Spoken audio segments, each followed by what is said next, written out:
Stop, stop, stop. It's all right. It's all right. Please calm yourself. My name is Evelyn. I'm here to help you.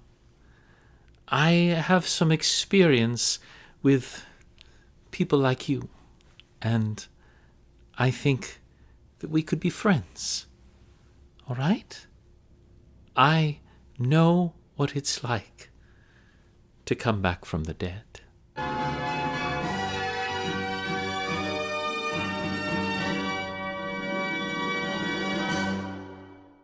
Please try to calm down.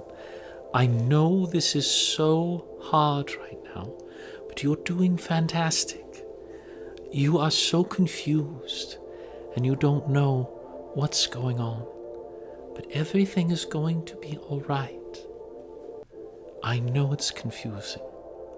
I know it might not look like it, but I have been through what you've been through. I have died and come back again.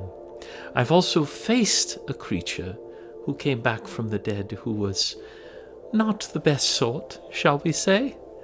But that's not you, that's not you. That's not who you are. You can be so much more than that. Now, calm yourself. Shh. Calm yourself. Now, what do you remember? A slab? You remember waking up on the slab, the pain that came from the electricity coursing through your veins. It was very hard, wasn't it? It was confusing. You didn't know what was going on. You didn't know where you were. You didn't know who you were. Of course you lashed out.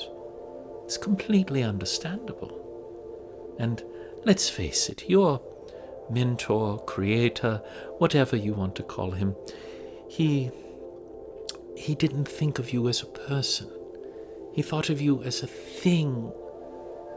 But that is not what you are. Oh, my dear sweet, you are so much more than that.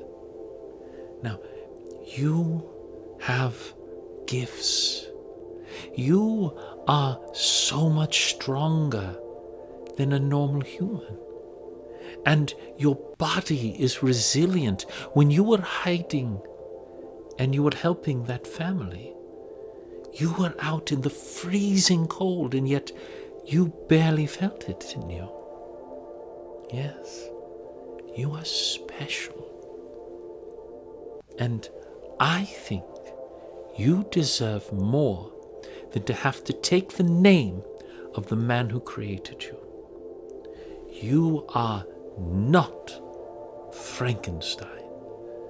We shall find a better name for you. What do you think? What would be a better name? May I suggest something? What about the name Rick? Yes, what do you think about the name Rick? It's a lovely name. It belonged to someone that I knew who was very special to me. And I think that it would suit you very well. Rick, it's a great pleasure to meet you. Evelyn, at your service. Now, Rick, let's talk about your future. It is going to be hard. You do look different than others, and I understand that. But you are special. You are unique. You are a wonder. Do you know, you might not even age as others do. You might live for hundreds of years. We really don't know. But I think with a little work, we can get it so people barely notice you at all. And if I may say, I find you quite handsome. I mean it. I am not lying to you. Now, we're going to have to work on a few things, particularly fire. Oh, no. I know. I think when you were reanimated, it emphasized some of the core instincts in your mind, and those are very strong in you. Your fear of fire is part of that. But just like a child who learns not to be afraid of the dark, you can learn to overcome your fear of fire. We will work on it slowly. We'll get you there. And soon you won't even react. In fact, you'll find yourself lighting a cigarette. Well, maybe not lighting a cigarette. It's a nasty habit, but you know what I mean.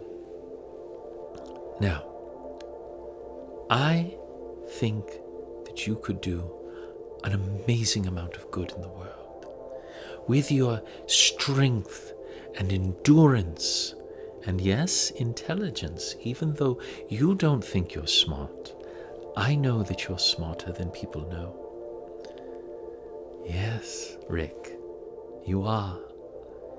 The reason I know that is because I know where your mind came from. That's right, Rick. It came from a dear friend of mine. Someone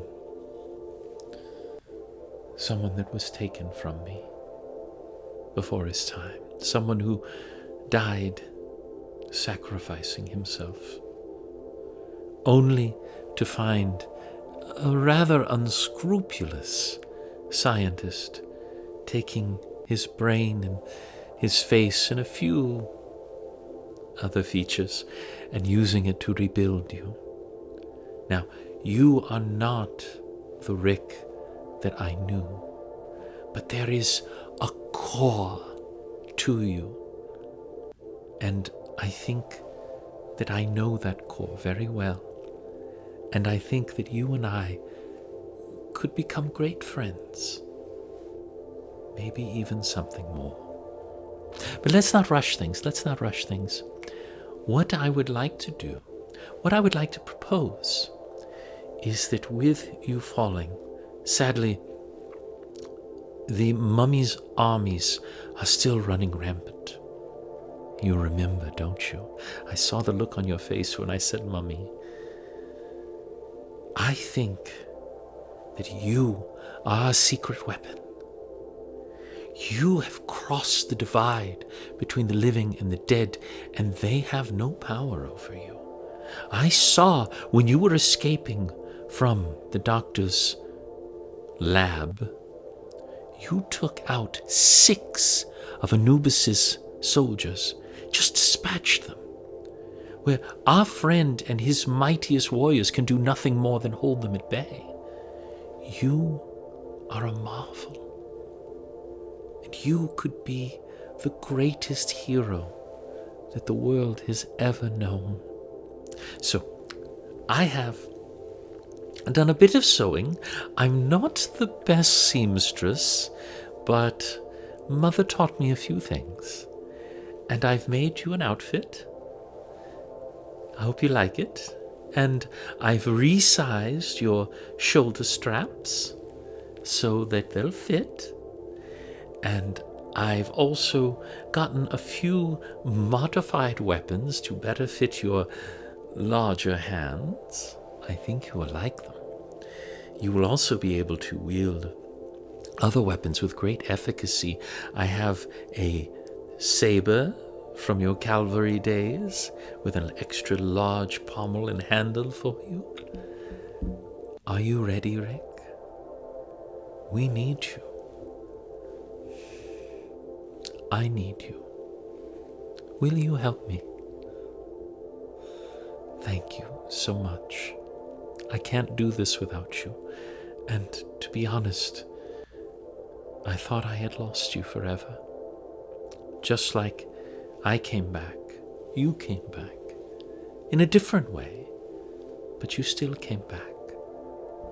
Now, what say you go kick Anubis's ass and send him back to the underworld. Good? Let's get started. Thank you so much for watching Roleplay Riot. If you are enjoying these roleplays, like and subscribe below. You can go to roleplayriot.com to see all of my projects. Thank you and toodles.